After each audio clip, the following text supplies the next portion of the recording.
Hello बच्चों, तो आप सबका स्वागत है शौर्य एकेडमी इस यूट्यूब चैनल में। तो आप पढ़ने जा रहे हो physics with Vaibhav sir. Let's get started. चलो तो हेलो बच्चों, we are going to start with the what the NEET previous year questions on units and the measurement. तो उसमें से क्वेश्चन भी करवाएंगे और बेसिक जो भी चीजें हैं रिगार्डिंग दैट वो भी कवर करेंगे। Okay, so start with the first question. The unit of the thermal conductivity is. So before that everyone should know, जब आपको डायमेंशन फाइंड करना है, यूनिट फाइंड करना है, तो आपको सब फॉर्मूले पता होने चाहिए। Now unit of thermal conductivity कहां से निकालोगे? आपने थर्मल प्रॉपर्टीज ऑफ मैटर में स्टडी किया है कि बाबा there are the three modes of heat transfer, conduction, convection and radiation. तो वहां पे आपने देखा था कि बाबा rate of heat transfer by conduction, what is the formula of that? Q is equal to, याद करो, KA delta T by X. This is the Q by T. This is the rate of heat transfer. यहाँ पे Q by T is the rate of heat transfer. K is the coefficient of thermal conductivity. A is the cross sectional area of conductor. Delta T is the temperature difference, and X is the length or thickness through which the heat is going to transfer. ठीक है, तो यहां से आपको क्या है, symbol का meaning भी पता होना चाहिए। आपको थर्मल कंडक्टिविटी का यूनिट निकलना है, मतलब किसका रे? के का निकलना है। तो इस इक्वेशन से के को सेपरेट करो, क्या आ जाएगा? Q इंटू एक्स अपॉन, बोलो, A into delta T into small T. Correct? So मुझे बताओ इक्वेशन, अभी यूनिट निकलना है, मतलब खाली उस क्वांटिटी की जगह उसका यूनिट सब्स्टिट्यूट करना है। Q is the heat transfer, उसका यूनिट क्या होता है बच्चों? जूल होता है। X is the thickness or length, that is in meter. Area is measured in meter square. Temperature is measured in SI unit is Kelvin, and the time is in second. तो एक metre cancel होके गया बच्चों, तो खाली क्या बाकी है देखो कि बाबा joule per metre second kelvin. तो ऐसा ऑप्शन है क्या? नहीं है। तो बच्चों आपको मालूम है जूल पर second, it is the what? Rate of work done, energy upon time, क्या होता है? पावर, जूल पर सेकेंड। सो पावर का यूनिट क्या होता है? वैट। सो क्या आ जाएगा फाइनल? वैट पर मीटर केल्विन। सो बच्चों यहाँ पे मैं कुछ बेसिक बता रहा हूं, वो याद ध्यान में रखना, क्योंकि वो यूनिट और डायमेंशन निकलते वक्त हमेशा आपको काम आएगा। कौन? कि बाबा आपको मालूम है फोर्स का यूनिट क्या होता है रे? न्यूटन होता है। अरे सही है। सो न्यूटन मतलब क्या, ध्यान में रखो, किसको न्यूटन बोलते हैं? That is a force is mass into acceleration, that is kg meter per second square.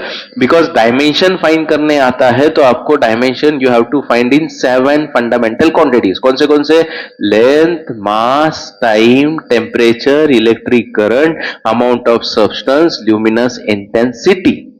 सही है। सो उस वक्त आप न्यूटन सब्स्टिट्यूट करके चलेगा क्या? नहीं, यूनिट आया तो आप न्यूटन सब्स्टिट्यूट करो, लेकिन अगर आपको डायमेंशन फाइंड करने आया तो आपको न्यूटन की जगह क्या सब्स्टिट्यूट करना है? KG metre per second square.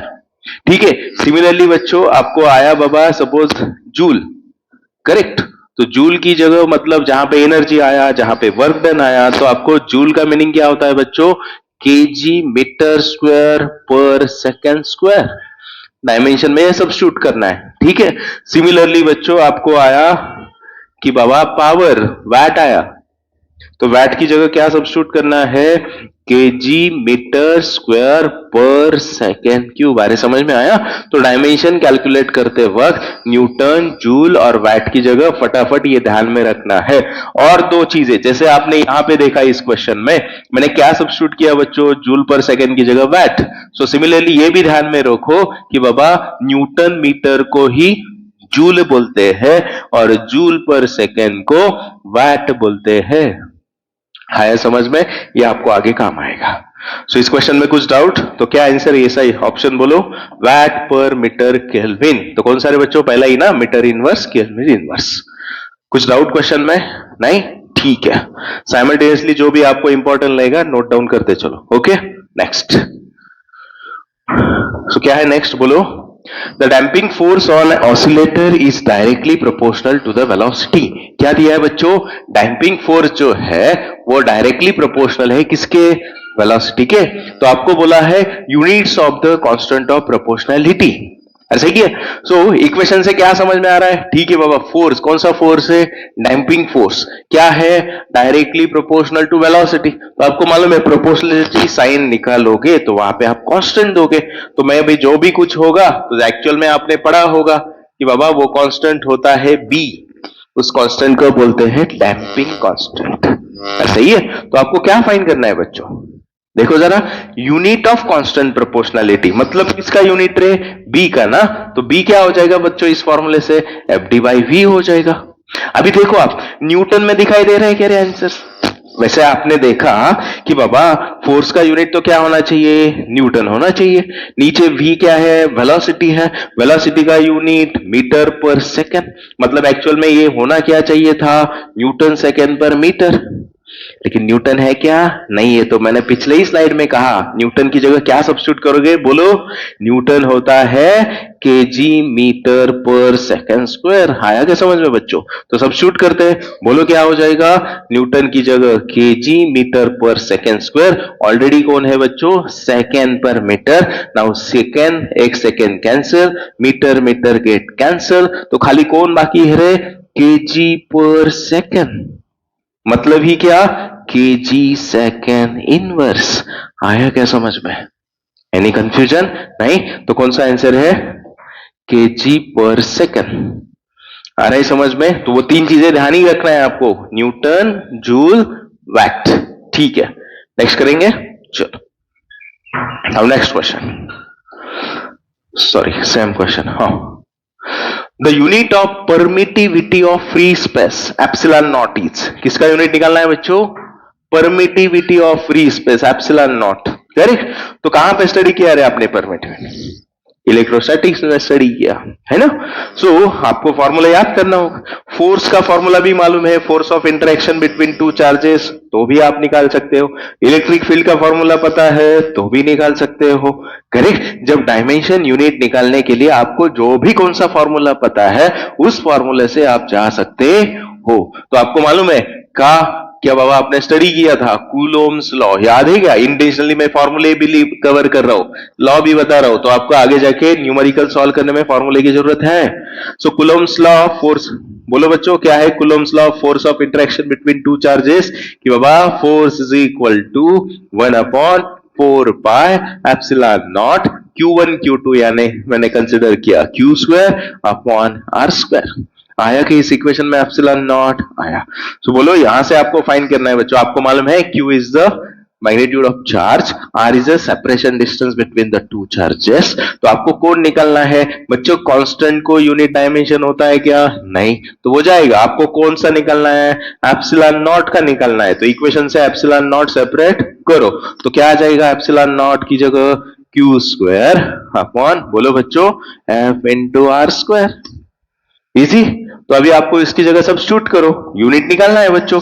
आपको मालूम है ये क्या है? Q charge. चार्ज का यूनिट क्या होता है? कूलोम। कूलोम का क्या हो गया? स्क्वायर। फोर्स की जगह कौन रे? न्यूटन।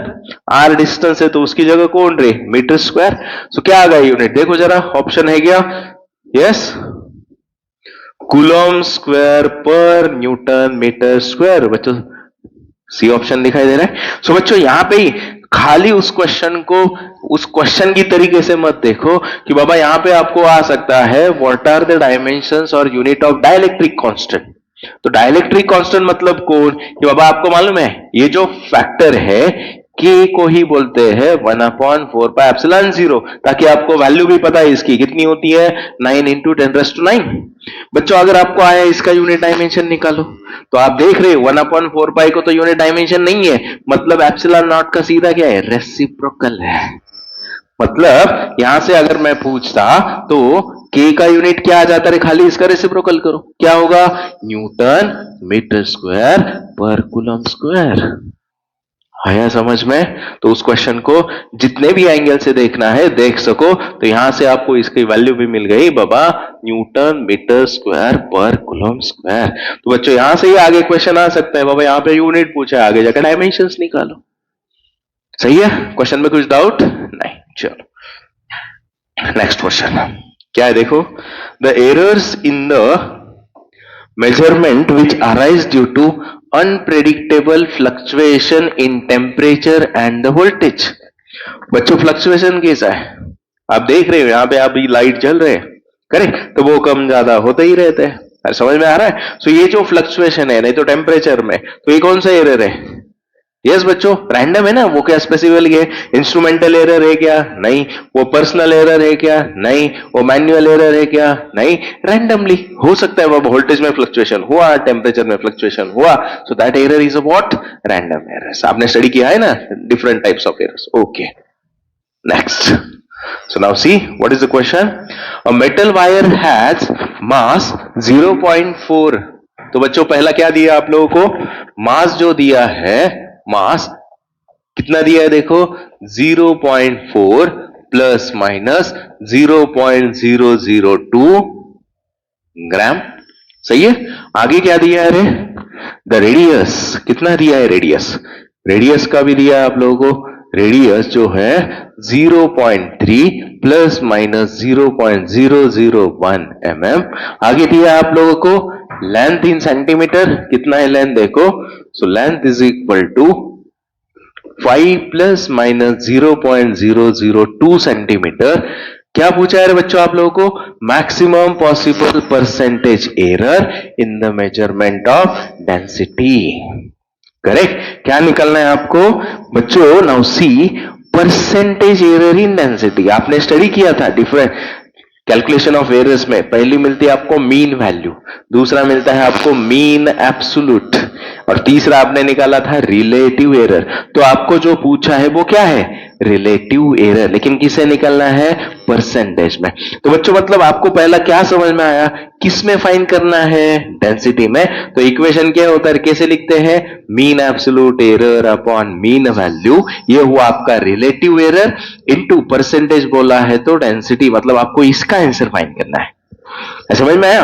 पहली बात बच्चों, नाउ इक्वेशन जब ऐसे मिलता है तो आपको पता होना चाहिए कि बाबा ये दिया क्या है एक्चुअल में। जो पहली वैल्यू होती है बच्चों वो होती उसकी मीन वैल्यू, मतलब यहां पे क्या होगा? m होगा, और ये होता है उसका मीन एब्सोल्यूट एरर यानी डेल्टा m। पक्का है समझ में बच्चों? सिमिलरली ये क्या होगा रे? r होगा, तो ये क्या होगा? Delta r। ये क्या होगा रे? लेंथ है तो l, तो ये क्या होगा? Delta l। पक्का समझ में आया? ठीक है। सो मुझे बताओ, अगर आपको डेंसिटी में एरर फाइंड करना है तो बच्चों आपको फॉर्मूला पता होना चाहिए। क्या होता है रे डेंसिटी का फॉर्मूला? डेंसिटी होती है मास अपॉन वॉल्यूम। सो अभी वॉल्यूम किसका? मेटल वायर का, मतलब कौन? सिलेंडर जैसा। तो वॉल्यूम क्या आ जाएगा बोलो? Equation m upon pi r square l ना बच्चों। What is volume of wire? क्या आ जाएगा? Pi r square l. तो इक्वेशन बन गया। तो आपने स्टडी किया था बच्चों रिलेटिव एरर का इक्वेशन कैसे लिखते हैं? बोलो यहां से इक्वेशन से, डेल्टा रो बाय रो इनटू 100। बच्चों जब एरर लिखते हो रिलेटिव एरर तो उसमें कांस्टेंट नहीं आता, तो क्या हो जाएगा? यहां से m delta m by m into 100, that is relative error percentage error in mass. Denominator में हो कैसे भी हो, आपने स्टडी किया है बच्चों, पावर मल्टीप्लाई होगा, r स्क्वायर है तो क्या आ जाएगा? 2 delta r upon r into 100। आगे बोलो बच्चों, plus delta l by l into 100। बोलो इक्वेशन राइट करने को समझ में आया? बेसिक आपने स्टडी किया था ना बच्चों। अगर मेरे पास ऐसा इक्वेशन है बाबा, x is equal to a to the power b, b to the power q, r to the power c, basic equation है। करेक्ट। तो इसमें आपको निकालना क्या है? Relative error. तो इक्वेशन कैसे आए ना समझ में? अभी वही तो करना है आपको, delta x upon x into 100। अरे सही है, पावर मल्टीप्लाई होगा तो p into delta a by a into 100 plus q into delta b upon b into 100, और डिनोमिनेटर में भी हो तो माइनस, ऐसा कुछ होता नहीं है, तो प्लस क्या आ जाएगा? c into delta r upon r into 100। So बच्चों जब ये लिखते हो आप delta x by x into 100, तो वो क्या है? Percentage relative error in x। So मुझे यहां पे बताओ बच्चों, आपके पास सब वैल्यू है ना रे यहां पे, m delta m by m, तो अभी सब्स्टिट्यूट करते हैं, कैलकुलेशन करो। चलो क्या आ जाएगा बोलो? सबसे पहले बोलो is equal to delta m कितना रे? 0.002 अपॉन 0.4 इंटू 100 प्लस दूसरा वैल्यू बोलो 0.001 अपॉन 0.3 इंटू 2 ना, 2 इंटू 0.001 अपॉन 0.3 इंटू 100 और तीसरा 0.002 upon 5 into 100। Correct, value substitute किया हमने खाली इस इक्वेशन में। तो अभी कैलकुलेशंस करो, क्या आ जाएगा बोलो फटाफट। सो बच्चों 0.002 इंटू 100 मतलब यहां पे कितना 1/2 यानी 0.5 आया। सही है, यहां पे क्या हो जाएगा बोलो, यहां पे बच्चों 100 से मल्टीप्लाई करोगे तो 1/3, 1/3 कितना होता है 0.33 इंटू 2 कितना हो जाएगा रे 0.66। अरे सही है, आगे क्या हो जाएगा यहां पे बोलो 0.2/5 मतलब कितना रे यहां पे 520 का 0.04। इज इट क्लियर, कुछ डाउट? अभी खाली एडिशन करो, क्या आ जाएगा बोलो। सो एडिशन जो आएगा बच्चों, जो आपका फाइनल आंसर होगा delta rho bye rho into 100। सो यहां से 6 + 4 यानी 10, 1 आया, 6 + 1 7, 5 12। सो कितना आया रे 1.2%। सही है क्या, चेक करो कितना आ रहा है। यहां पे 0.02 था बच्चों, अरे यहां पे ध्यान दे दो। तो यहां से 100 से मल्टीप्लाई किया तो 0.2/4 मतलब कितना 1/2 हुआ, 0.5 आया। दूसरा वाला 0.01 को 100 से मल्टीप्लाई किया तो 0.1 आया। तो 0.1 अपॉन 0.3 1/3 कितना हो जाएगा 0.33 हो जाएगा। सो 0.33 इंटू 2 0.66। यहां से 520, अरे 520 का हाँ 22 का 40 दो डेसिमल तो कितना आया 0.04 आया बच्चों। तो एडिशन की खाली 6 + 4 10 तो 1 कैरी आया, अरे करेक्ट। सो 6 + 1 7 5 12 सो 1.2%। बोलो क्वेश्चन में कुछ डाउट, पक्का अंडरस्टूड। तो एरर का अभी मैंने एक प्रॉब्लम में ज्यादा टाइम वेस्ट किया, लेकिन आगे वाले अभी क्या करोगे बच्चों, आप नीट दे रहे हो तो आप सीधा कहां पे जाओगे, ओरली करोगे बाद में, मतलब डायरेक्टली स्टेप पे पहुंच जाओगे, इसमें टाइम नहीं करोगे, आपको थोड़ी लिखना है। इज इट क्लियर, ठीक है। सो नेक्स्ट क्या है देखो बच्चों, next question. A screw gauge gives the following readings when used to measure the diameter of wire। किसका क्वेश्चन है बच्चों, स्क्रू गेज का क्वेश्चन है। मेन स्केल रीडिंग आपको दिया है, क्या दिया है पहला राइट करो। Main scale reading is given, कितना है 0 mm। आगे सर्कुलर स्केल रीडिंग यानी CSR कितना है 52 डिविजन, मतलब जो डिवीजन मैच कर रही है। आगे given that 1 mm on main scale correspond to 100 divisions on circular scale। क्या बोल रहा है बोलो 1 mm on main scale, correct बच्चों, it corresponds to 100 divisions on circular scale। तो बच्चों यहां से इसमें क्या देना चाहते हैं वो एक्चुअली आपको मालूम है, ठीक है। आगे तो बोलता हूं डायमीटर ऑफ वायर निकलना है, क्या फाइंड करना है आप लोगों को, डायमीटर ऑफ वायर। सो बच्चों आपको मालूम है कि बाबा स्क्रू गेज तो फिक्स किया, आपको डायमीटर मेजर करना है। तो एक्चुअल में फॉर्मूला क्या होता है रे, जो रीडिंग आप मेजर करते हो स्क्रू गेज से, नहीं तो वर्नियर कैलिपर भी होगा, तो उसका फॉर्मूला क्या होता है, main scale reading plus list count into circular scale reading. यहां पे वर्नियर कैलिपर होता तो वर्नियर स्केल रीडिंग आ जाता माइनस 0 एरर। क्या होता है एक्चुअल फॉर्मूला, -0 एरर। तो बच्चों आप देख रहे हो इस क्वेश्चन में आपके पास मेन स्केल रीडिंग है ना, मतलब 0 है, सर्कुलर स्केल रीडिंग भी है बच्चों, मतलब इंटू 52 भी कर सकते हैं। 0 एरर दिया ही नहीं तो कंसिडर मत करो। तो कौन नहीं है आपके पास, लिस्ट काउंट नहीं है। तो बच्चों स्क्रू गेज में लिस्ट काउंट का फॉर्मूला क्या होता है, यस लिस्ट काउंट होता है pitch upon total number of divisions, total number of divisions on circular scale. सही है, तो पिच मतलब क्या है बच्चों कि बाबा आपने एक पूरा रोटेशन किया तो मेन स्केल पे कितना एडवांस होता है। सपोज मैंने एक पूरा रोटेशन दिया सर्कुलर स्केल रीडिंग का, कितने डिवीजन से 100, तो आगे कितना बड़ा लीनियर स्केल 1 mm, मतलब यहां पे डायरेक्ट पिच ही दिया है बच्चों आप लोगों को। क्यों, बिकॉज जब पूरा 100 division on circular scale rotate होता है तो कितना आगे बढ़ता है 1 mm, तो रोटेशन कितना दिया मैंने 1, आगे कितना बढ़ा 1, मतलब यहां पे इस केस में लिस्ट काउंट कितना है रे बच्चों 1 mm है, मतलब पिच का कितना हुआ 1। आया समझ में? तो बच्चों अभी वैल्यू सब्स्टिट्यूट करते हैं। सो नाउ सी, तो बोलो सब्स्टिट्यूट करेंगे वैल्यू, लेकिन अभी थोड़ा ध्यान दे दो बच्चों आपको फंसाने के लिए। अभी आप आंसर देख रहे हो सेंटीमीटर में, तो गलती हो सकती है। सो यहाँ पे आपको जो पिच काउंट है बच्चों वो सब्स्टिट्यूट करना पड़ेगा, वो सेंटीमीटर में करना पड़ेगा। सो बच्चों 1 mm मतलब कितना रहे? 0.1 सेंटीमीटर ना। 1 mm 2 सेंटीमीटर, छोटे से बड़े जाना है तो माइनस। सो मतलब यहां पे कितना आ जाएगा? 0.1 इंटू 52। पक्का समझ में आया? कोई डाउट? सो कितना आएगा रे बच्चों ये वैल्यू? 0.52। किस में निकाला हमने? सेंटीमीटर में निकाला। क्वेश्चन समझ में आया?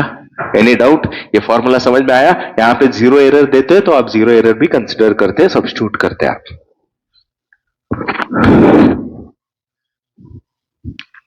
सो बच्चों क्वेश्चन समझ में आया? ठीक है। So moving towards next question. चलो नेक्स्ट क्वेश्चन क्या है देखते हैं अभी। Now see next question. In the experiment, measurement of error occur in the measurement of physical quantity. Percentage error दिया आपको किसमें? A, B, C, D में। अरे सही है, मतलब ये वैल्यू किसकी है रे बच्चों? रिलेटिव एरर पर से। मतलब क्या आ रहे? फटाफट बोल दो। Delta upon A into 100, delta B upon B into 100, delta C upon C into 100, delta D upon D into 100। अरे समझ में आ रहा है ना? आपको वैल्यूज दी है परसेंटेज एरर की, किसमें? एबीसीडी में। कितना है? 1%, 2%, 3%, 4%। हो गई बात? आगे बोलो। Then the maximum percentage error in the measurement of, क्या निकलना है? एक्स। एक्स का इक्वेशन देख रहे हो? सही है। What is equation of X? यहां पे लिखता हूं मैं, X is equal to A square B to the power 1/2 c to the power 1/3 D cube. तो बच्चों आपने अभी पिछले केस में क्वेश्चन सॉल्व किया था, फटाफट लिख सकते हो। इसका इक्वेशन क्या आ जाएगा? अभी बोलो। Delta X upon X into 100 निकालना है आपको। Percentage error in X is equal to, बोलो, पावर मल्टीप्लाई होता है 2 डेल्टा ए इंटू 100, सही है, plus 1/2 delta B upon B into 100, बोलो, plus 1/3 delta C by C into 100 plus 3 delta D by D into 100। अरे समझ में आया?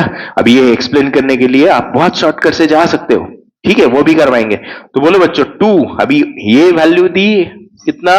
1 प्लस 1/2 कितना है? 2 plus 1/3 into 3 plus 3 into 4। So बोलो यहां से 2 2 get cancel, 3 3 gets cancel, 2 plus 1 3, 3 plus 1 4, और ये 12 प्लस 4 16%। कितना आया बच्चों? 16%। सो बच्चों आपको इसकी जरूरत है क्या? आप सीधा डायरेक्टली क्या करते हो? यहां से ही देख के जाते हैं। नीट का क्वेश्चन सॉल्व कर रहे हो तो डायरेक्टली क्या करोगे आप? 2 इंटू ए परसेंटेज, शॉर्टकट में बोलो, आपको समझ में आ रहा है, plus 1/2 into B percent, plus 1/3 into C percent, plus 3 into D percent. Directly substitute करो और आगे निकल जाओ।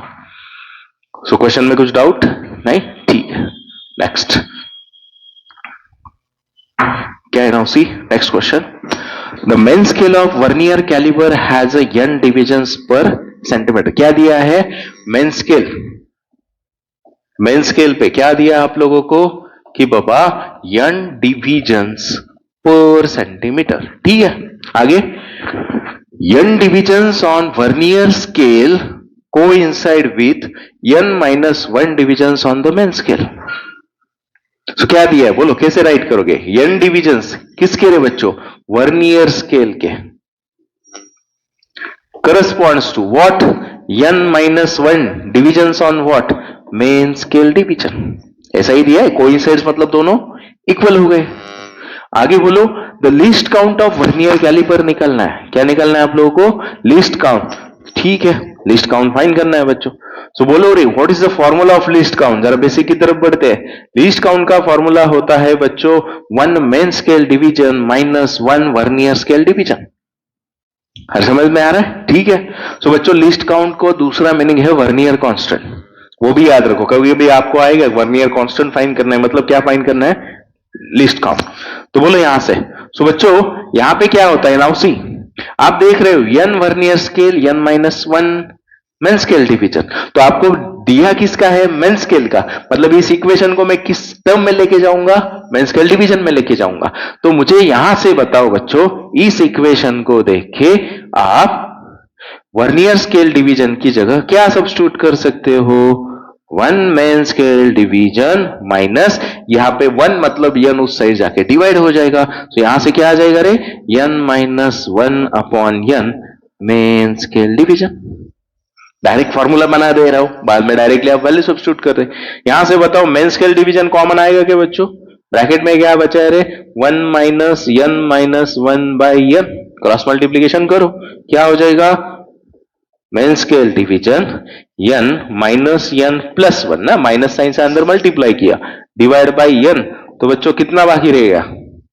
सो फाइनल फॉर्मूला बताओ क्या है कि बाबा least count is equal to one by n times main scale division. तो बच्चों ये फॉर्मूला है, ये क्वेश्चन बहुत फेमस है बाबा। n vernier scale division coincide with n minus 10 divisions on vernier scale coincide with the 9 divisions on main scale division. तो आप सीधा यहां पे चले जाओगे, लिस्ट आया समझ में? तो मुझे बताओ अभी आपके पास कौन नहीं है यहाँ पे?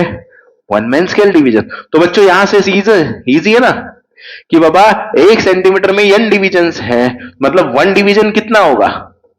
1 बाई n सेंटीमीटर होगा। अरे n डिविजन्स पर सेंटीमीटर, तो n डिविजन्स कितने हैं? 1 सेंटीमीटर, तो वन डिवीजन मतलब क्या हुआ? n उस साइड चला गया, 1 बाई n। यहां पे सब्स्टिट्यूट करो, अभी क्या हो जाएगा बोलो? सो 1 by n into 1 by n, तो कितना हुआ रे बच्चों? 1 by n square. So answer हो जाएगा इसका 1 by n square.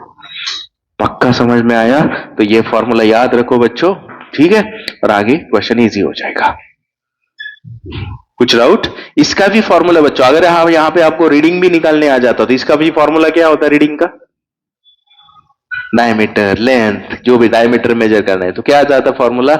Main scale reading plus list count into vernier scale reading minus 0 error.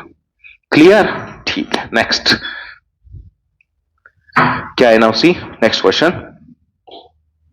चलो, a student measure the diameter of small steel by using a what? Screw gauge. आया फिर से, उसका list count दिया है, right करो बच्चों। Numerical किसका है अभी? स्क्रू गेज का है। आपको क्या दिया है? स्क्रू गेज का लिस्ट काउंट दिया है, कितना है?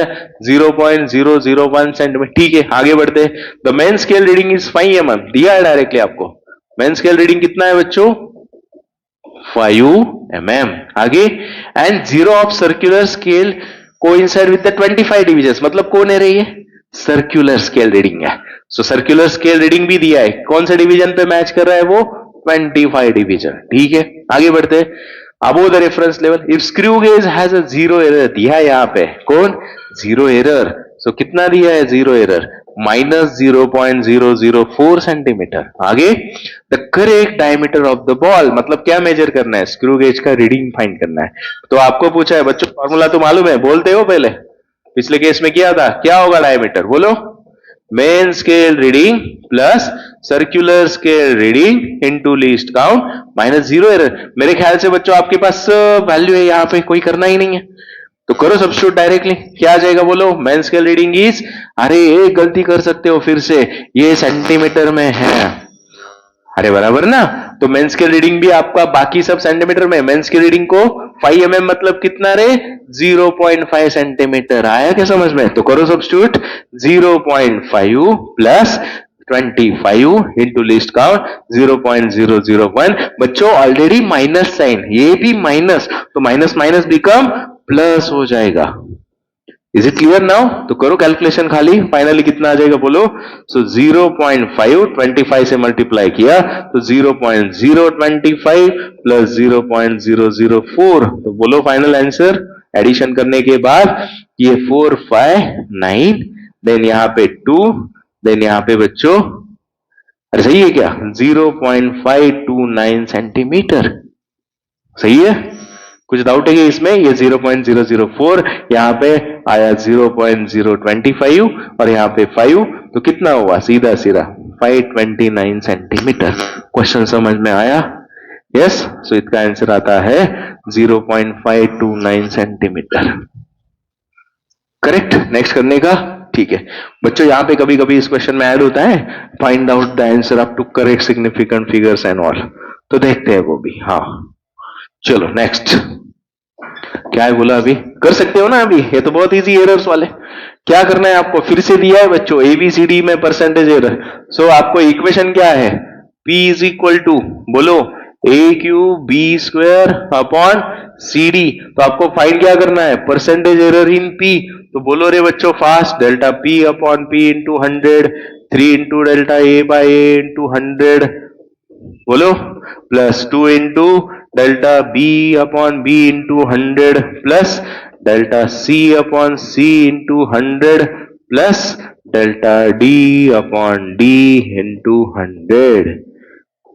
सही है, ये तो समझ में आया आपको, इसलिए फास्ट करवा रहा हूं। सीधा सीधा दिया है सिक्वेंशियली 1%, 2%, 3% एंड 4 इन एबीसीडी। तो बोलो वैल्यूज 3 इंटू 1, 2 इंटू 2 प्लस सी का डायरेक्टली 3, डी का डायरेक्टली 4। तो कितना हो जाएगा रे, 3 प्लस 4 प्लस 7 कितना हुआ बच्चों, 14% हुआ। कितना हुआ, 14%। आया समझ में अभी, यस। एरर वाले क्वेश्चन इजी है बच्चों, हाँ ठीक है। नेक्स्ट क्या है देखो अभी नेक्स्ट।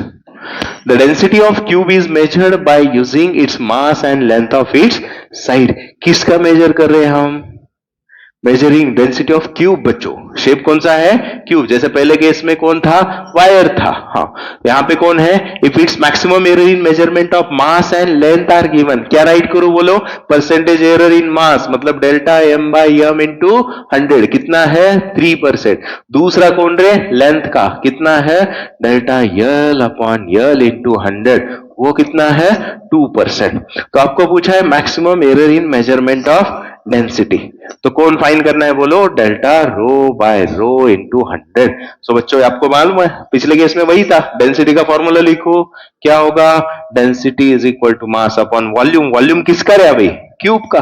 क्या होता है क्यूब का volume, L cube. Side cube होता है, क्या होता है, एल क्यूब। मतलब नीचे कौन आएगा, एल क्यूब आएगा बच्चों। इक्वेशन मिल गया। अभी उसका खाली एरर का इक्वेशन राइट करो, क्या होगा रे एरर का equation, delta rho upon rho into 100 बोलो delta M upon M into 100।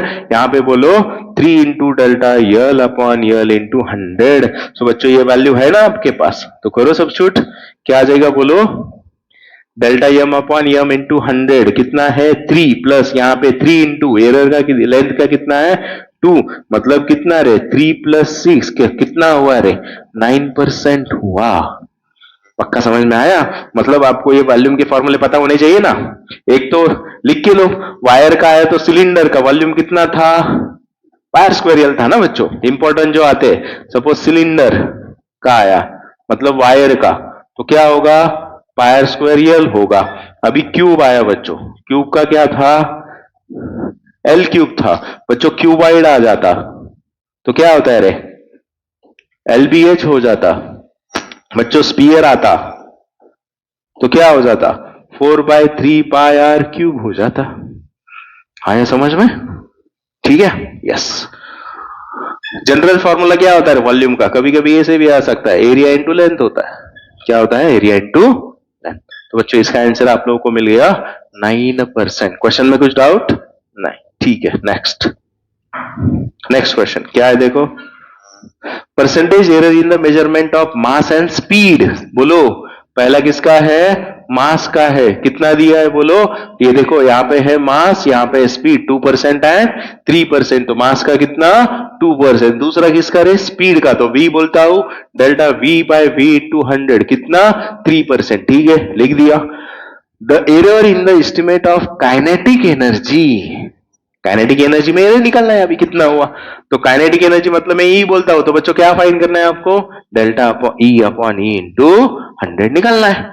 तो बच्चों क्या पता होना चाहिए काइनेटिक एनर्जी का फॉर्मूला क्या होता है, काइनेटिक एनर्जी का formula in terms of mmv 1/2 mv square. Easy है ना। तो आपको यहां पे पता है एरर का इक्वेशन बोलो क्या हो जाएगा, delta E upon E into 100, बच्चों कांस्टेंट आता है क्या, नंबर आता है क्या, नहीं, तो क्या आ जाएगा, delta M upon M into 100, ये क्या होगा, 2 delta V upon V into 100। तो करो सब्स्टिट्यूट, वैल्यू आपने यहाँ पे ऑलरेडी लिखा है, तो 2 प्लस 2 इंटू 3, तो कितना हुआ रे, 2 प्लस 6, दैट इज 8% हुआ। कुछ डाउट क्वेश्चन में? तो कितना आंसर मिल रहा है आप लोगों को, 8%। कुछ कंफ्यूजन? एरर के क्वेश्चन इजी है, आना है तो मार्क्स बनने ही चाहिए।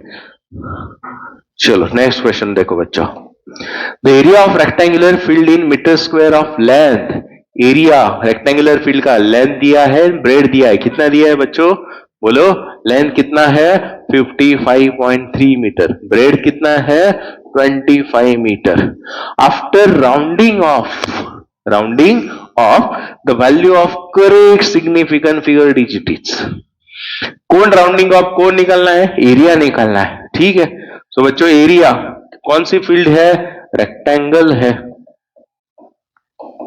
पहले तो एरिया तो निकाल लेंगे, बाद में उसको राउंडिंग ऑफ सिग्निफिकेंट फिगर निकालना है।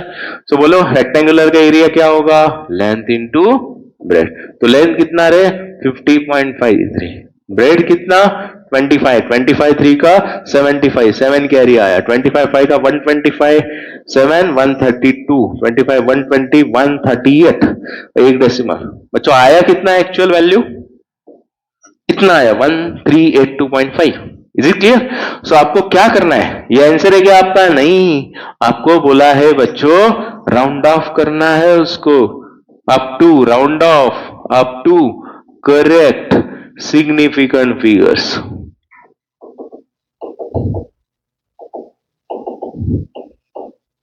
सो बच्चों ध्यान में रखना है, मल्टीप्लीकेशन है, किसका मल्टीप्लीकेशन है, लेंथ और ब्रेड का।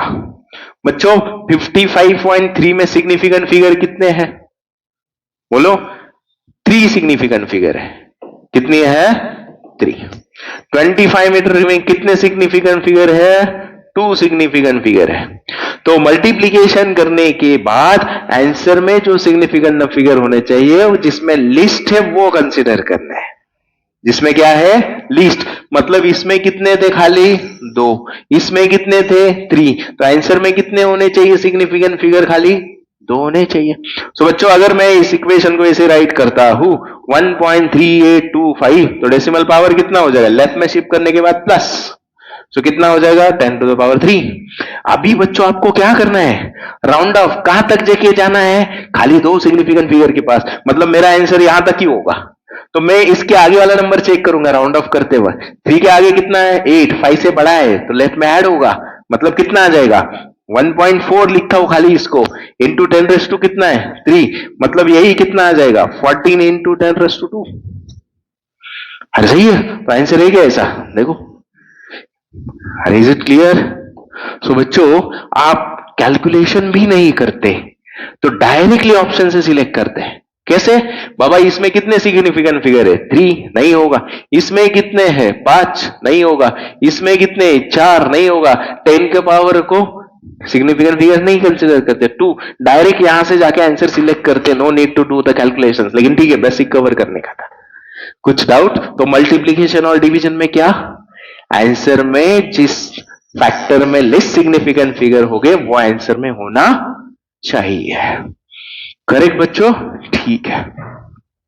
Next, so now see, taking into account of significant figures, what is the value of 9.9 metre minus, पिछले केस में मल्टीप्लीकेशन डिवीजन का रूल था सिग्निफिकेंट फिगर का, ये क्वेश्चन में क्या होगा, एडिशन और सब्ट्रैक्शन का रूल होगा। तो आपको क्या करना है, 9.99 माइनस कितना रे बच्चों 0.00। बच्चों इसका आंसर ओरली भी कर सकते हैं, ठीक है, कैलकुलेशन करने के बाद बताता हूं क्या आ जाएगा, बोलो कैलकुलेशन करो होते, अरे बोलो यहां पे कितना आ जाएगा 1, यहां पे कितना आ जाएगा, अरे यहां पे 0 है ना बच्चों, 10 - 9, 9 - 9 0, यहां से 8, यहां से 98, कितना आ जाता 9.9801। अभी रूल क्या है वो राइट करो आप लोग नोट में, जब एडिशन और सब्ट्रैक्शन होता है तो answer should contain the decimal places. अरे नाउ सी, देखो, जिस फैक्टर में लिस्ट डेसिमल प्लेसेस होंगे वो आंसर में होना चाहिए। मतलब क्या, पहले केस में डेसिमल प्लेसेस कितने थे रे बच्चों? ये तो मैंने कंसीडर किया। बोलो यहां पे कितने डेसिमल प्लेसेस थे? अरे इसके बाद कितने बच्चों? 2। यहां पे कितने डेसिमल प्लेसेस थे? 4। तो आंसर में कितने होने चाहिए? मिनिमम वाला। मतलब आंसर में 2 ही डेसिमल प्लेसेस होने चाहिए। मतलब आंसर कितना होना चाहिए रे? बोलो 9 पॉइंट खाली क्या होना चाहिए? तो मुझे बताओ, आप डायरेक्ट सिलेक्ट कर सकते थे क्या रे आंसर? देखो यहां में कितने डेसिमल प्लेसेस है? 4। यहां पे कितने? 3। यहां पे कितने? 2। यहां पे कितना है? 1। कर सकते थे कि नहीं? तो रूल्स पता होने चाहिए। आया समझ में? यस। नेक्स्ट, चलो next question. The dimensions m l t minus 2 a minus 2 belongs to, क्या दिया है बोलो? कौन सा डायमेंशन है? m कुछ नहीं, मतलब पावर 1 होता है। t minus 2 a minus 2 belongs to, उल्टा डायमेंशन दिया है, वो कौन सी क्वांटिटी होगी सिलेक्ट करना है। सो बच्चों मुझे बताओ, सबसे पहले आप क्या करोगे? आपके पास 4 ऑप्शंस है। अरे ठीक है, तो मैं यहां से इसका यूनिट बनाऊंगा। यूनिट से समझ में आ रहा है? तो मुझे बताओ m1 तो मास कौन रिप्रेजेंट करता है? केजी। लेंथ कौन रिप्रेजेंट करता है? मीटर। पावर प्लस मतलब वो न्यूमरेटर में होते हैं, पावर माइनस तो वो डिनोमिनेटर में होता है। सो वो नीचे आ जाएगा। टी मतलब टाइम होता है तो सेकंड स्क्वायर हो जाएगा। ए मतलब एम्पियर करंट, तो यहां से क्या हो जाएगा? एम्पियर स्क्वायर हो जाएगा। समझ में आया बच्चों? ठीक है। सो अभी आप लोग कैसे करोगे? आपको तो यूनिट्स पता होना चाहिए, करेक्ट? तो बच्चों यहां से सिंपल बताता हूं कैसे समझ में आएगा आप लोगों को। अरे करेक्ट। तो बच्चों मैग्नेटिक फ्लक्स का यूनिट होता है वेबर। क्या होता है? वेबर। सेल्फ इंडक्टेंस का यूनिट होता है हेनरी। मैग्नेटिक परमिएबिलिटी का यूनिट होता है हेनरी पर मीटर और न्यूटन पर एम्पियर स्क्वायर। और इलेक्ट्रिक परमिटिविटी का अभी हमने निकाला था, जो क्वेश्चन था क्या था? Coulomb square per newton metre square. सही है। सो बच्चों यहां पे इसको देख के आपको क्या समझ में आ रहा है बच्चों? अच्छे से ऑब्जर्व करो कि बाबा KG metre per second square क्या होता है? स्ट्रक्चर के स्टार्टिंग में न्यूटन होता है। सो न्यूटन सब्स्टिट्यूट किया तो न्यूटन पर एम्पियर स्क्वायर। फिनिश ना बच्चों क्वेश्चन। इसलिए यूनिट्स पता होने चाहिए, फॉर्मूले पता होने। हाँ, तो देखेगा कौन है न्यूटन पर ampere square? Magnetic permeability. Select करो, आगे बढ़ो।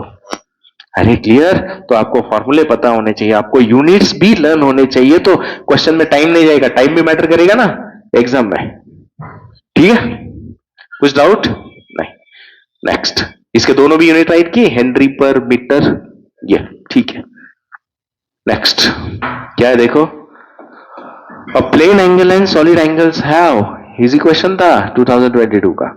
बच्चों प्लेन एंगल का यूनिट होता है रेडियन, सॉलिड एंगल का यूनिट होता है स्टेरेडियन।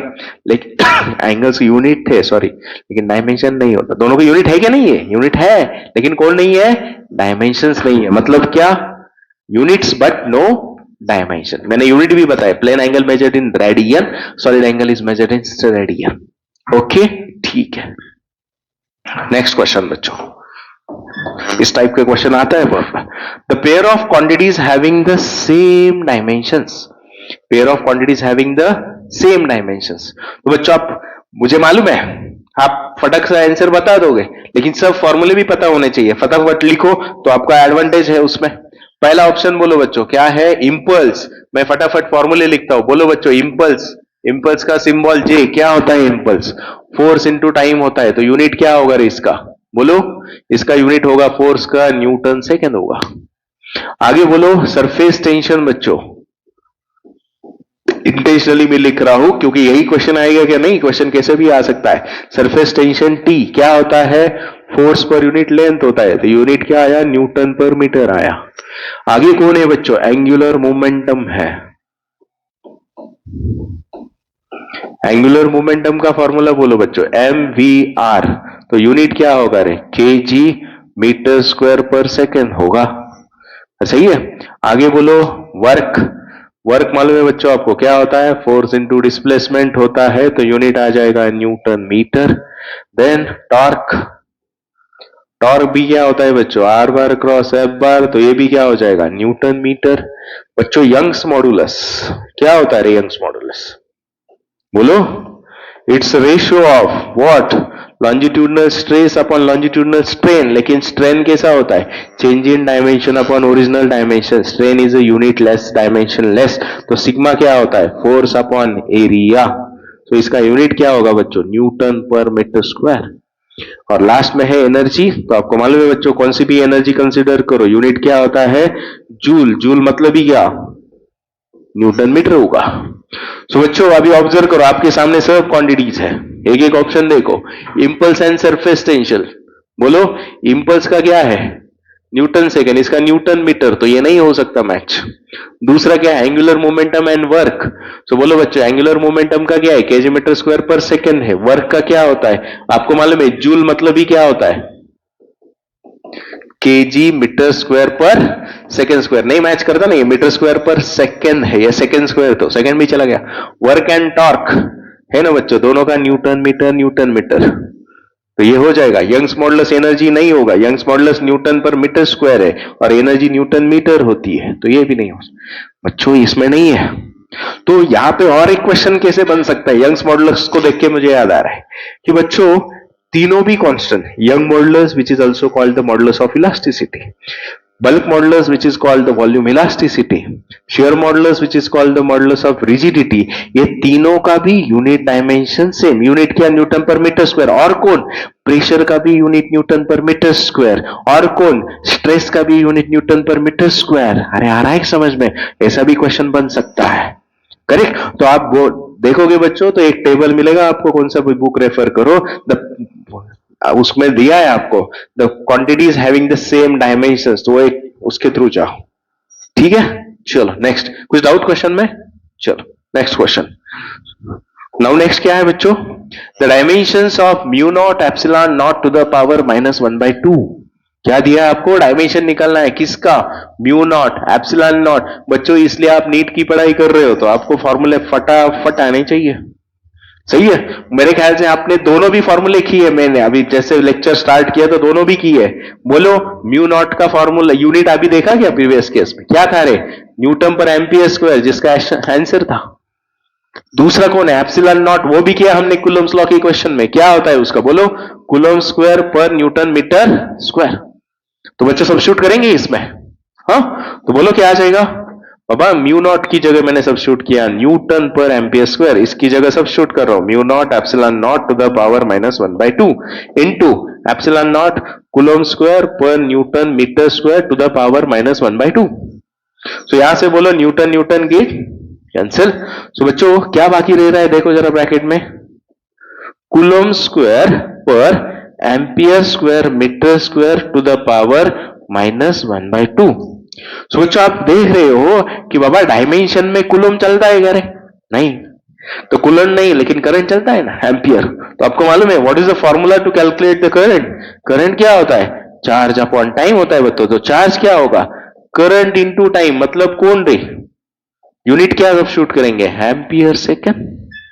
अरे समझ में आया, मतलब यहां पे हम कूलम की जगह क्या सब्स्टिट्यूट करते हैं, कूलम स्क्वायर की जगह बोलो ampere square second square. Dimension निकालना है, डायमेंशन 7 फंडामेंटल क्वांटिटीज में ही चलेगा, तो बोलो क्या हो जाएगा यहाँ पे, कूलम स्क्वायर की जगह एम्पियर स्क्वायर सेकेंड स्क्वायर, नीचे कौन, एम्पियर स्क्वायर मीटर स्क्वायर, उसका पावर कितना, -1/2। बोलो बच्चों गया क्या, एम्पियर स्क्वायर भी कैंसिल होके, तो बच्चों -1/2 है, मैं +1/2 कैसे करूं रे इसको, खाली अंदर के टर्म चेंज करो, न्यूमरेटर का डिनोमिनेटर में जाएगा, तो बोलो क्या हो जाएगा, metre square per second square to the power 1/2। मतलब खाली कौन बचेगा रे, स्क्वायर रूट लेना है ना 1/2, मीटर पर सेकेंड, तो मीटर पर सेकेंड का डायमेंशन क्या होगा, मीटर मतलब लेंथ का पावर 1, पर सेकेंड टी का पावर -1। तो है कैसा ऑप्शन, देखो L1 T -1, कौन सा ऑप्शन है इसी, समझ में आ रहा है, इसलिए यूनिट पता होने चाहिए, ये इंपॉर्टेंट। जितने डायमेंशंस और मेजरमेंट में जितने सब कॉन्स्टेंट्स है फिजिक्स में, वो सबका यूनिट डायमेंशन पता ही होना चाहिए। नेक्स्ट करेंगे, ठीक है, चलो नेक्स्ट क्वेश्चन क्या है, देखो the dimensions of 1/2 epsilon not E square is, किसका डायमेंशन पूछा है आप लोगों को? Dimension of 1/2 epsilon not E square. सही है बच्चों। यहां पे अभी इलेक्ट्रिक फील्ड, बच्चों इस क्वेश्चन को सॉल्व करने जाओगे तो आपको टाइम भी जाएगा, इसलिए मैंने क्या कहा लेक्चर के स्टार्टिंग में, फॉर्मूला पता है तो बहुत इजी होगा। बच्चों ये फॉर्मूला किसका है बता सकते हो क्या आप? यस, इलेक्ट्रोमैग्नेटिक वेव में स्टडी किया है आप लोगों ने। This is the formula of energy density of electric field. किसका फॉर्मूला है ये? Energy density of electric field. क्या है फॉर्मूला? तो बच्चों नहीं तो आपको क्या करना पड़ता, ऐसे भी करते आप, कुछ प्रॉब्लम नहीं, लेकिन एप्सिलॉन नॉट का यूनिट सब्स्टिट्यूट करो, इलेक्ट्रिक फील्ड का करो, फिर वो सॉल्व करो, फिर आ जाएगा, ये इजी जाएगा। एनर्जी डेंसिटी मतलब क्या होती है बच्चों? लेफ्ट साइड में एनर्जी पर यूनिट वॉल्यूम। अभी देखो इजी जाएगा, मतलब दोनों का डायमेंशन सेम होगा कि नहीं? तो एनर्जी का मालूम है आपका क्या होगा? Joule per metre cube. Dimension कर निकालना है तो जूल का मीनिंग क्या? अभी बहुत देर से वही चल रहा है, KG metre square per second square, नीचे मीटर क्यूब। तो बोलो फिनिश ना बच्चों क्वेश्चन। क्या बाकी रह गया? KG per metre second square. अरे क्लियर? तो डायमेंशन क्या हो जाएगा बोलो इसका? व्हाट इज द डायमेंशन बोलो? केजी मतलब मास का, मास इन 1, मीटर का डिनोमीटर में लेंथ इन -1, टाइम इन -2। तो देखो है क्या? 1 -1 -2, सेकेंड ऑप्शन सही है। तो बच्चों यहां पे दूसरा भी फॉर्मूला पता होना चाहिए। मैंने कहा उस क्वेश्चन को वैसे ही मत छोड़ो।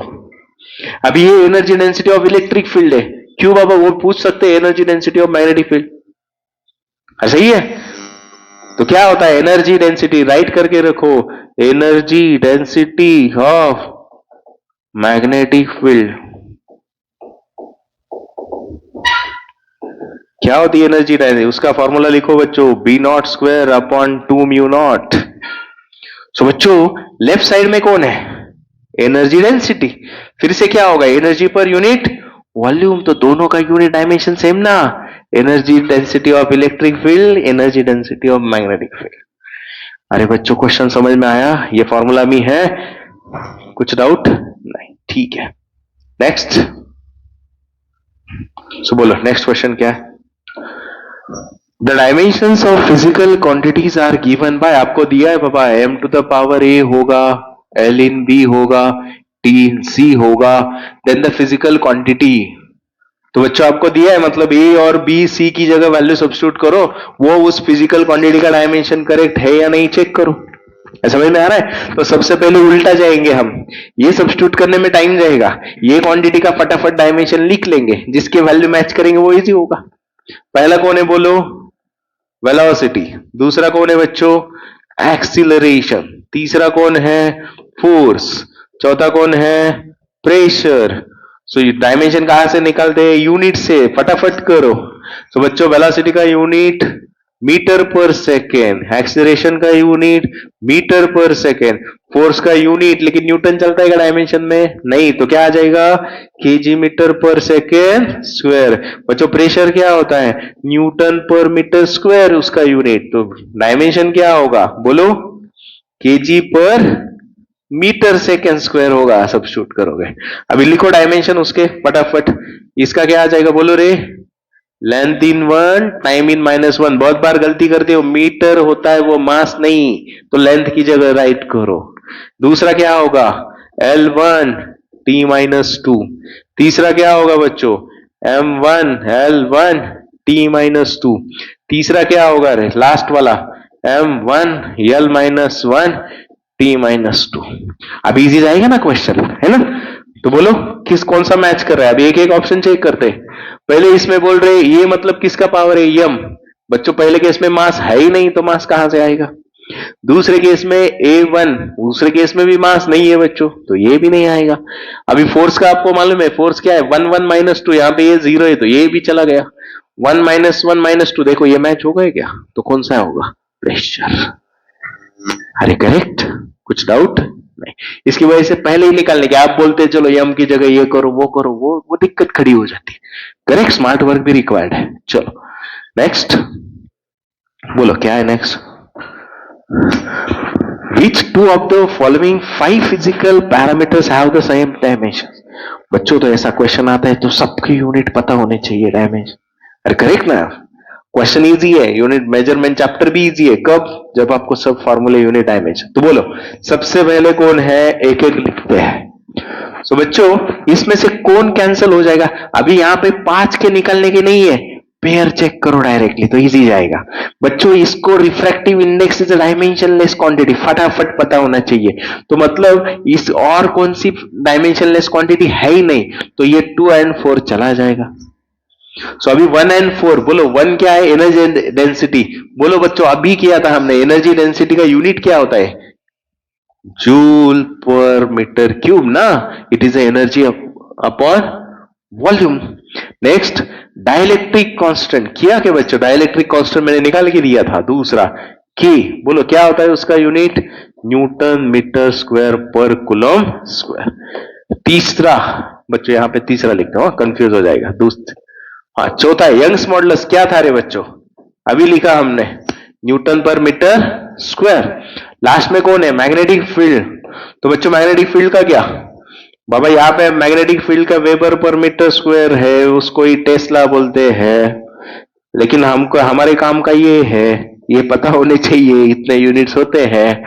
तो इसका क्या होगा, न्यूटन पर एम्पियर मीटर।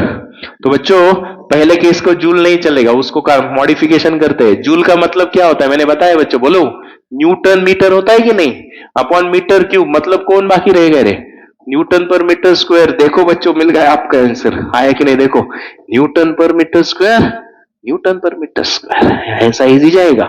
कौन है पहला क्वांटिटी, एनर्जी डेंसिटी। और ये 4 नंबर का कौन है, 1 and 4 ऑप्शन है क्या, है ना बच्चों, पहला ही है। अरे क्लियर, ऐसा सॉल्व करना है। तो फटाफट आपको सब यूनिट्स पता होने चाहिए। कुछ डाउट क्वेश्चन में नहीं, नंबर आपको ये समझ में आया ना, मैंने डायरेक्टली नंबर और उसके सामने उस क्वांटिटी का यूनिट राइट कर दिया, ठीक है। चलो next, the dimensions of magnetic flux. किसका डायमेंशन निकलना है, magnetic flux, magnetic flux phi. So बच्चों आपको मालूम है डायमेंशन निकालने के लिए आपको कौन सा भी एक फॉर्मूला पता होना चाहिए जिसमें फ्लक्स होगा। अरे करेक्ट। तो बच्चों मैंने पिछले क्वेश्चन में आपको किसका डायमेंशन दिया है, मैग्नेटिक फील्ड का दिया क्या, बी का यूनिट दिया ना।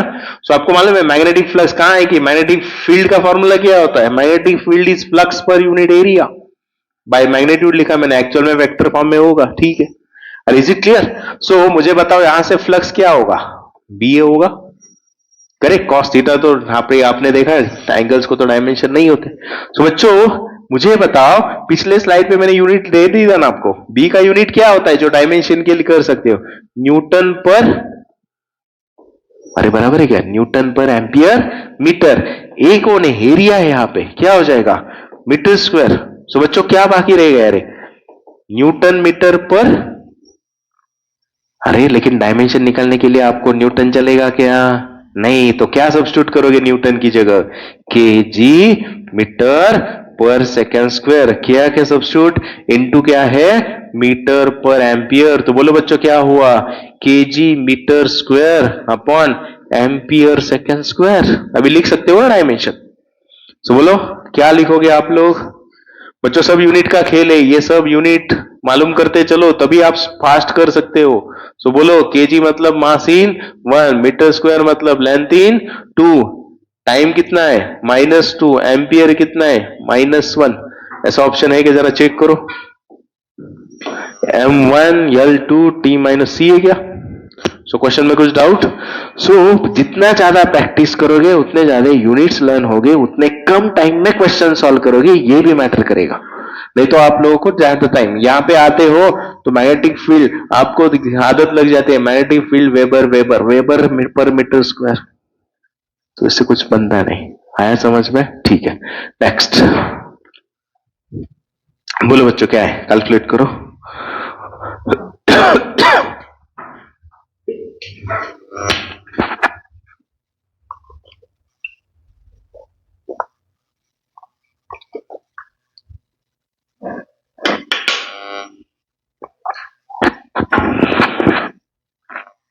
क्या है नेक्स्ट क्वेश्चन देखो, dimensional formula permeability of free space mu naught का निकालना है बच्चों। अरे बोलो शॉर्टकट, अभी मैंने यूनिट लिखा था, आप लोगों को लिख के दिया, बोलो डायरेक्ट यूनिट याद है क्या आपको? म्यू नॉट का दिया था मैंने, क्या था? न्यूटन पर एम्पियर स्क्वायर ना, एक क्वेश्चन में हमने देखा ना बच्चों। सो फिनिश ना, फिर क्या बाकी रहेगा? न्यूटन की जगह डायमेंशन निकलना है तो क्या सब्स्टिट्यूट करोगे फिर से? KG metre per second square ampere square, finish बच्चों, हो गया। सो अभी वैल्यू सब्स्टिट्यूट करो डायरेक्टली, डायमेंशन बोलो, केजी मतलब मास इन 1, मीटर मतलब लेंथ इन 1, सेकेंड टू नीचे मतलब -2, एम्पियर का -2, बोलो बच्चों 1 1 -2, पहला ही ऑप्शन है। आया समझ में? अरे है नहीं जी, क्या पता होना चाहिए, ये यूनिट सब लर्न करो, बाकी कुछ नहीं है। नेक्स्ट, कितना टाइम लगा? 5-10 सेकंड में हो गए। चलो नेक्स्ट क्या है बोलो, नेक्स्ट क्वेश्चन। इफ, ये अभी नया टाइप है, हाँ, if force acceleration and time are chosen as a fundamental physical quantities, कौन दिया है आपको? Force acceleration time, then find the dimensions of energy. बाबा एनर्जी को लेके जाना है कौन से इक्वेशन में? एफएटी के टर्म में। सो बच्चों आपको याद होगा, मैं दो तरीके बताता हूं जो आपको इजी लगे। पहला तरीका आपने स्टडी किया था, बाबा एनर्जी डिपेंड कर रही है फोर्स ए एंड टाइम पे, तो आपको पता नहीं है इक्वेशन क्या होता है, तो आपने स्टडी किया है, बाबा ये एप्लीकेशन ऑफ डायमेंशन है to find the relation between the different physical quantity. तो हम पावर कंसीडर करते हैं, अननोन होता है ना, मालूम नहीं एबीसी क्या पावर हो गए। तो दूसरा स्टेप क्या होता है बोलो? E is equal to constant into F to the power A to the power B T to the power C. तीसरा स्टेप होता है बच्चों डायमेंशन सब्स्टिट्यूट करो। तो एनर्जी का डायमेंशन आपको मालूम है, ओरली बनाओ अभी, KG metre square per second square, joule मतलब KG metre square per second square, किया सब्स्टिट्यूट। फोर्स का भी मालूम है आपको, KG metre per second square, उसका पावर कितना? ए, पावर लिखना है डायमेंशन क्यों। Acceleration metre per second square, metre per second square. अरे आ रहा है समझ में? फास्ट बनना चाहिए। तीसरा कौन है? खाली टाइम है, तो कहा जाएगा खाली। अरे क्लियर? तो नेक्स्ट स्टेप क्या है रे बच्चों? सिंपल, ये सबके पावर इकट्ठे करो। मास की देखो यहां पे कितना है? ए, और कई मास है? नहीं, छोड़ दो। अरे बेस सेम तो पावर के एडिशन, वो वाला कंसेप्ट। लेंथ कहां कहां है देखो? ए, यहां पे भी है कितना? प्लस बी, और आगे है? नहीं।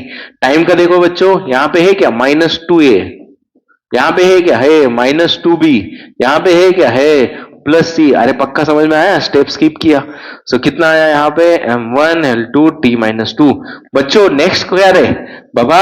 दोनों साइड के मास के पावर कंपेयर करो, लेंथ के करो, टाइम के पावर के करो। तो देखो पहला ए, यहाँ पे ए है तो ए मिल गया आपको 1। अभी दूसरा इक्वेशन बोलो बच्चों, a प्लस बी की जगह कौन है? यहाँ पे a प्लस बी है, तो यहाँ पे कितना है? वो 2 है।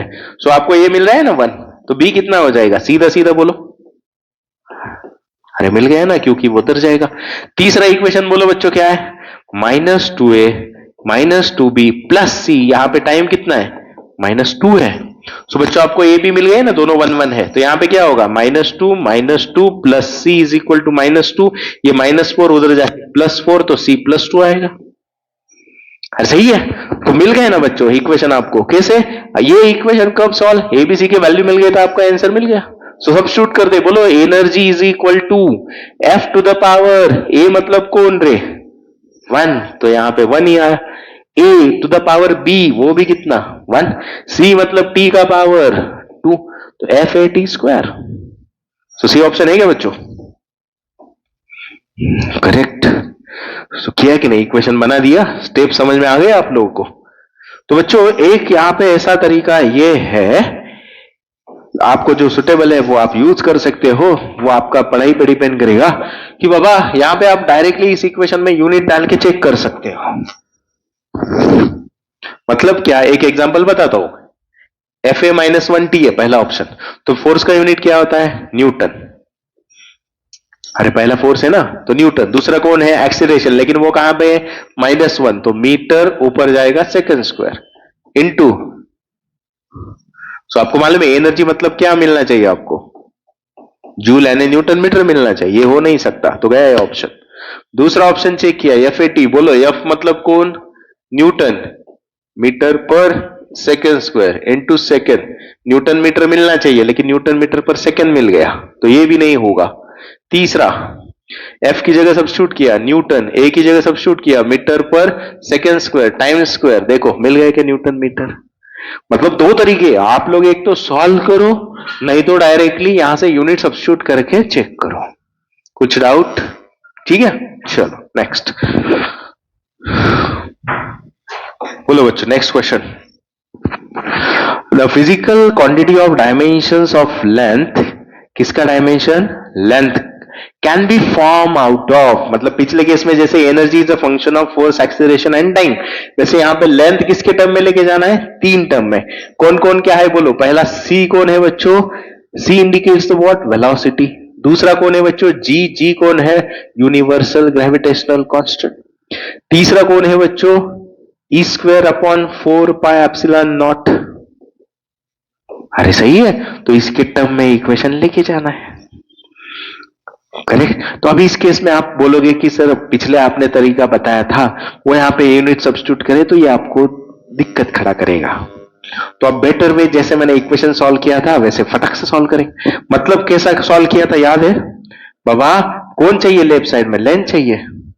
Length is a function of, directly लिखू के, पहला पावर किसका है बच्चों? सी का पावर मैंने ले लिया बाबा, सी का पावर ए होगा। दूसरा कौन है? जी, तो उसका पावर बी होगा, तीन टर्म है। तीसरा कौन है बच्चों? E square upon 4 pi epsilon naught, ये एक टर्म है, उसका पावर सी होगा। तो बच्चों अभी डायमेंशन आपको सेपरेट निकालने पड़ेंगे। अरे करेक्ट ना, यहां पे सब्स्टिट्यूट करते हैं ना हम लोग डायमेंशन। तो सी का क्या है? Velocity metre per second, L1 t-1, इसमें कुछ दिक्कत नहीं बाबा। इसका जी का यूनिट पता होता है आपको, Newton metre square per KG square, universal gravitational constant का। तो यहां पे क्या हो जाएगा? इसका डायमेंशन क्या होता है बोलो? यहां पे आप सब्स्टिट्यूट करो, न्यूटन मतलब क्या? KG metre per second square into metre square per KG square. एक केजी कैंसिल होगा खाली, डायमेंशन क्या बनेगा देखो बच्चों? मीटर क्यूब, मतलब लेंथ का पावर 3, केजी नीचे है तो केजी लिखता हूं, हाँ, m-1 L3 t-2 निकाल दिया बच्चों। 4 पाई को डायमेंशन नहीं होगा, ई स्क्वायर अपॉन एप्सिलॉन नॉट। अभी आपको मालूम है ई स्क्वायर कौन है?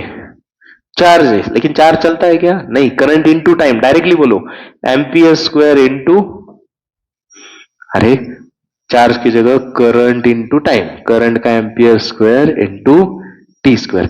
लेकिन ऐसे करोगे क्या आप? नहीं, बहुत इजी तरीका अप्लाई करने का, इसलिए शॉर्टकट कहां से आता है बच्चों? ये फॉर्मूला है किसका? F इज इक्वल टू बोलो Q square upon 4 pi epsilon not R square. तो मुझे बताओ ये क्या होगा? ये आर स्क्वायर इधर चला जाएगा, या एफ आर स्क्वायर आया क्या समझ में? ये इसी जाएगा ना अभी एफ आर। तो बोलो एफ का क्या होता है? अभी आपने देखा, डायरेक्टली बोलो क्या होता है? m1 L1 t-2, ये 2 कितना हो जाएगा? m1 L3 t-2। फास्ट होना चाहिए ना बच्चों, अभी इसमें टाइम है कि हम एक एक स्टेप बढ़ाएंगे। नहीं समझ में आया ना क्या किया मैंने? आप ये दिक्कत जाता ना आप लोगों को, तो ये किसका फॉर्मूला है? एफ आर स्क्वायर का है। सो मिल गए अभी, तो इसमें सब्स्टिट्यूट करेंगे डायमेंशंस। तो बोले लेफ्ट साइड में लेंथ है तो पावर 1, यहां पे बोलो बच्चों L1 t-1 c, यहां पे बोलो m-1 L3, सॉरी ए ना रे, हाँ, t-2 to the power b। तीसरा क्या है बच्चों? m1 L3 t-2 to the power c। सही है, क्वेश्चन थोड़ा लेंथी जरूर है, ठीक है। सो यहां से बोलो नेक्स्ट स्टेप में क्या करते हैं हम? पावर इकट्ठे करते हैं ना सबके। तो देखो L1a प्लस 3b, स्टेप नहीं बनाएंगे यहां पे ही देखने का, प्लस 3c हो गया ये लेंथ का। दूसरा ठीक है, मास का क्या है? यहां पे तो नहीं है, यहां पे कितना है? माइनस b, यहां पे कितना है? Plus c। सही है बच्चों, हाँ। नेक्स्ट बोलो तीसरा क्या है? टाइम, टाइम का बोलो यहां पे है माइनस a, यहां पे है -2b, यहां पे है -2c। लेफ्ट साइड में खाली कौन है? लेंथ 1 है। कुछ डाउट? अभी नेक्स्ट स्टेप क्या होता है बोलो? पावर कंपेयर करेंगे ना, तो बोलो अभी लेंथ का क्या हो जाएगा? a plus 3b plus 3c is equal to 1। बाकी जीरो ना बच्चों, कुछ नहीं होता, मतलब लेफ्ट साइड में किससे का हाथ कंपेयर करना है आप लोगों को? जीरो के साथ।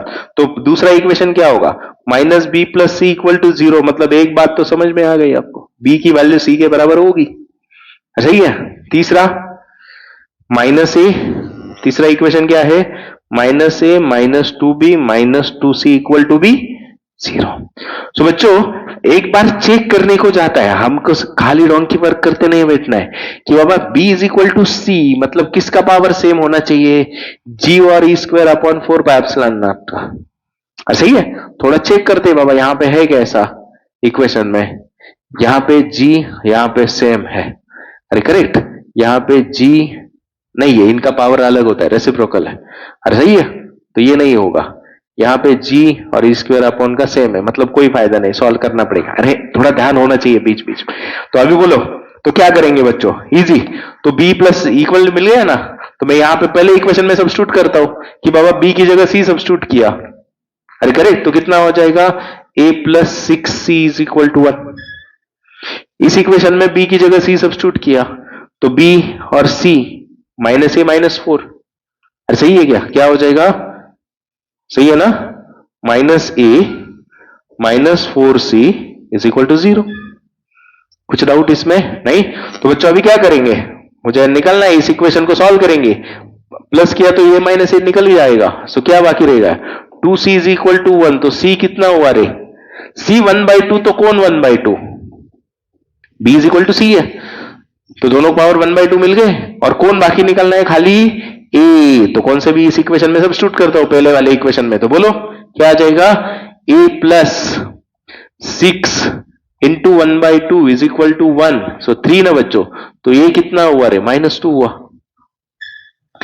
सॉल्व ना क्वेश्चन, तीनों भी मिल गए ना, अरे मिल गए कि नहीं, तो कहां सब्स्टिट्यूट करेंगे, ये वाले इक्वेशन में सब्स्टिट्यूट करेंगे। तो बोलो इक्वेशन का क्या आएगा, कहां पे राइट करूं, ठीक है, तो देखते हैं बच्चों, यहां पे राइट करते हैं, चलो इससे समझते हैं। c का पावर a कितना है रे बच्चों, -2, मतलब 1/c² होगा, ठीक है, 1/c², तो ये भी चला गया, ये भी चला गया, तो इन दोनों में एक होगा। आगे बोलो g और e का कितना है, b और c का दोनों का पावर सेम, तो यही होगा, फिनिश। अरे कुछ डाउट, इसका पावर आया ना 1/2, so 1/c² g² 4 pi epsilon not to the power 1/2। बच्चों ये 1/c² क्यों लिया, समझ में आया ना, c का पावर कितने, -2 आया था, मतलब यहाँ पे -2 मतलब 1/c²। आए समझ में क्वेश्चन, हाँ, तो सॉल्व करते वक्त कुछ नहीं, कॉन्सेंट्रेशन अच्छा होना चाहिए, एक भी साइन इधर उधर गड़बड़ कर दिया तो टाइम भी वेस्ट और आंसर भी नहीं आएगा, ठीक है, लेकिन नेगेटिव में नहीं जाना है, नहीं आ रहा है तो छोड़ दो, ठीक है। नेक्स्ट क्वेश्चन, चलो सिमिलर टाइप का क्वेश्चन है बच्चों, हाँ, uh Planck's constant h, speed of light in vacuum c, Newton's gravitational constant g are the fundamental constants, which of the following combinations have the dimensions of length. फिर से भाई बोलो बच्चों, कौन किसके टर्म में चाहिए, लेंथ आपको किसके टर्म में चाहिए, बोलो planks constant h, speed of light in vacuum c and gravitational constant g। अरे सही है क्या, इक्वेशन बना है फिर से, सो यहां पे बोलो फास्ट, पावर क्या हो गए फिर से, ABC। बच्चों सॉल्व कर सकते हो ना फटाफट, समझ में आया है तो बोलो क्या होगा, फिर से डायरेक्टली लिखो, अब स्टेप स्किप करो, L टू द पावर 1, अभी प्लैंक्स कांस्टेंट का, ठीक है, मैं पहले यूनिट निकाल के लेता हूं तो आपको इजी जाएगा। बच्चों h प्लैंक्स कांस्टेंट कहां से मिलेगा, एनर्जी का इक्वेशन मालूम है आपको, एनर्जी क्या होती है, hf होती है बच्चों, तो h क्या होगा, E/f होगा, अरे सही है, 1/f फ्रीक्वेंसी मतलब एनर्जी इंटू टाइम, तो क्या हो जाएगा kg, बोलो मीटर स्क्वायर, पर क्या होता है बच्चों, सेकेंड स्क्वायर, ऊपर का एक तो सेकेंड हुआ, तो बोलो डायमेंशन क्या मिल गया इसका, m1 l2 t-1। बच्चों फॉर्मूले लर्न फटाफट। दूसरा बोलो रे, c तो निकाल सकते हो ना इजीली, इसका यूनिट क्या होता है, c स्पीड ऑफ लाइट है, तो डायमेंशन बोलो सीधा सीधा l1 t-1, सही है। तीसरा बच्चों पिछले स्लाइड पे निकाला था, g यूनिवर्सल ग्रेविटेशनल कांस्टेंट का क्या है यूनिट, न्यूटन मीटर स्क्वायर पर g², क्या है रे, डायमेंशन क्या मिला था, बोलो m-1 l3 t-2, सही है क्या, चेक करो, m-1 l3 t-2।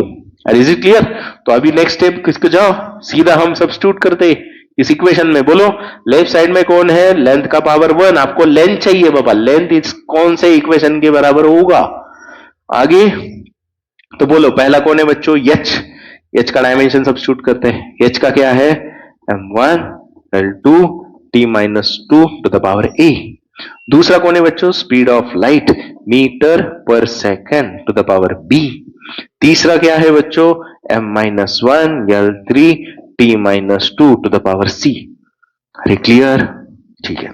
तो बोलो बच्चों आगे फटाफट, इसमें टाइम नहीं जाता, आपको लगता है डायमेंशन फटफट हो जाते हैं, हाँ तो बोलो क्या हो जाएगा इक्वेशन, पहले बोलो मास का कहां पे है बच्चों, यहां पे a है, वहां पे c है, माइनस सी।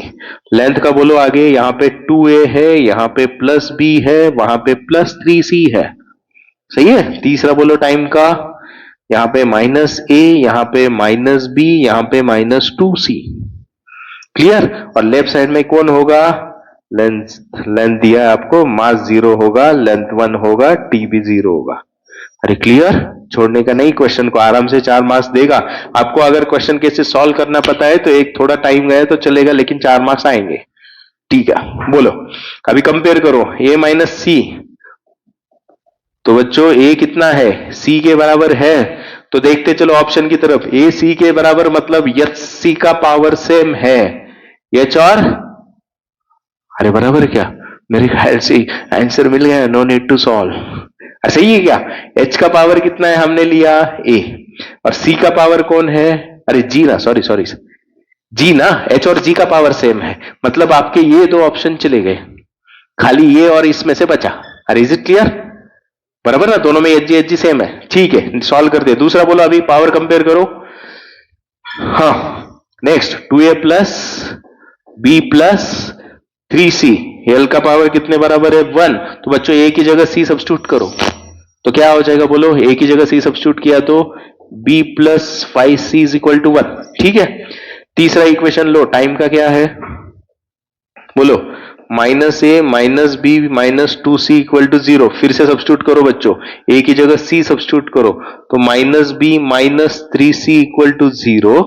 अरे सही है, ध्यान दे दो बच्चों, यहां पे minus b minus 3c equal to 0, ठीक है। अभी तो देखो दो इक्वेशन बन गए आपके, हाँ तो ये दोनों इक्वेशन साइमल्टेनियसली सॉल्व करते हैं, बोलो क्या आ जाएगा, इसके नीचे लिखता हूं b plus 5c is equal to 1 minus b minus 3c is equal to 0। बच्चों ध्यान दे दो, दोनों का ऐड करता हूं तो b कैंसिल होके जाएगा, यहां से बोलो 2c इज इक्वल टू 1, तो c कितना आया रे 1/2 आया, c का पावर कितना है बच्चों 1/2, तो c आया तो कौन आया, a आया, तो a भी कितना होगा 1/2, तो बच्चों खाली कौन निकालना है अभी b, तो एक इक्वेशन में ले लेता हूं, यहां पे सब्स्टिट्यूट करता हूं, यहां से बोलो b किसके बराबर है बच्चों, माइनस 3c के बराबर है, मतलब माइनस 3/2, मतलब नीचे चला जाएगा, तो मिल गया ना। अरे समझ में आया कि नहीं बच्चों, करेक्ट, तो फर्स्ट ऑप्शन क्यों समझ में आया ना, ये किसके बराबर हो गया माइनस 3/2 के बराबर। कहां पे भी सब्स्टिट्यूट करो, इसमें भी सब्स्टिट्यूट करते हैं आप b प्लस 5c, सो c की जगह 1/2, तो 1 माइनस 5/2 माइनस 3/2, क्लियर। तो इस टाइप के क्वेश्चन समझ में आ रहे हैं, अभी मेरे ख्याल से तीसरा चौथा क्वेश्चन होगा। चलो नेक्स्ट, सो आप देख रहे हो all types of questions are covered from the units measurement, significant figure हो, डायमेंशन निकालना हो, ठीक है। चलो, if the dimensions of critical velocity, इसका dimensions of critical velocity of liquid flowing through the tube are express as, बोलो बच्चों किसका इक्वेशन, क्रिटिकल वेलोसिटी का किसके टर्म में एक्सप्रेस किया, ब्रैकेट में देखो eta to the power x, rho to the power y, r to the power z, ठीक है,